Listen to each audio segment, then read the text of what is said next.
অসম আত্মনিৰ্ভৰ আঁচনিক লৈ কিনে বহুতে ডাঙৰ এটা ভাল খবৰ আহিছে সকলোৰ বাবে। আৰু যিসকলে এডমিট অহাৰ পিছতো ইণ্টাৰভিউ দিব যাব নাপালে সিহঁতৰ বাবে ভাল খবৰ, আৰু যিসকলে ইণ্টাৰভিউ দিলে সেইসকলেও ভাল খবৰ। আৰু যিসকলে একবাৰ এপ্লাই কৰি কিনে লাষ্ট ফাইনেল ছাবমিট কৰিব নোৱাৰিলে সেইবিলাকৰ পৰা ভাল খবৰ এটা আহিছে। সকলোৰে বাবে ভাল খবৰ মুখ্যমন্ত্ৰী আত্মনিৰ্ভৰ আঁচনিক লৈ কিনে। কোনটো কেটেগৰীত কিমান এপ্লাই কৰিছিলে সকলো লিষ্টখন মই আপোনালোকক স্ক্ৰীণত দি দিম, আপোনালোকে চাব। আৰু 30,000 চিলেক্ট কেনেকৈ কৰিব সকলো কথা এই ভিডিঅ'টোত ক'ম।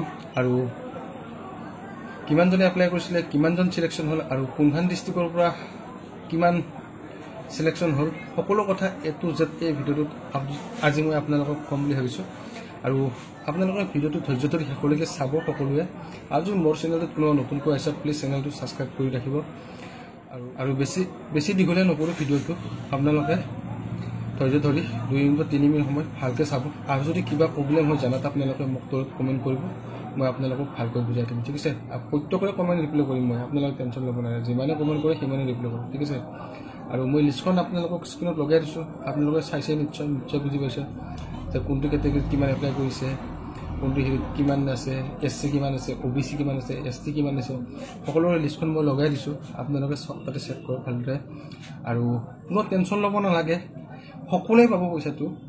এতিয়া 30,000 দিব খানাপাৰাত মাতি কৰি, তেখেতসকলে ট্ৰেইনিং কৰিব লাগিব ফাৰ্ষ্ট। আৰু যিসকলে খানাপাৰাত মিটিং কৰি কিনে ভাবিব যে মই পইচা পালোঁ নেকি, তেনেকৈ মানে নহ'ব, ঠিক আছে। খানাপাৰাত মিটিং হোৱাৰ পিছত চিলেকশ্যন হোৱাৰ পিছত আপোনালোকে ট্ৰেইনিং কৰিব লাগিব, তাৰ পাছতে মানে পইচা। খানাপাৰাত গ'লোঁ পইচা পালোঁ তেনেকুৱা কথা নহয়, ঠিক আছে।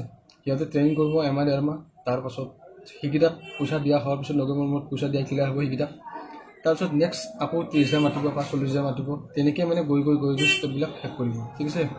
আৰু 2 লাখেতো প্ৰথম হেৰি কৰিছিলে ন, তাৰপিছত যি 2 লাখে প্ৰথম এপ্লাই কৰিছিলে নেক্সটটো ফাইনেল ছাবমিটটো নকৰিলে তেওঁলোকক আকৌ পুনৰ ছাবমিট কৰাৰ কাৰণে এটা সুবিধা দিব।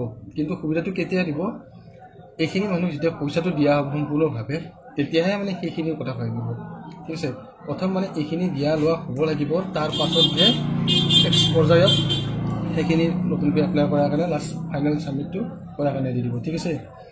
নিশ্চয় যদি ভিডিঅ'টো চাই কৰি ভাল পাইছে আপোনালোকে কমেণ্ট কৰিব।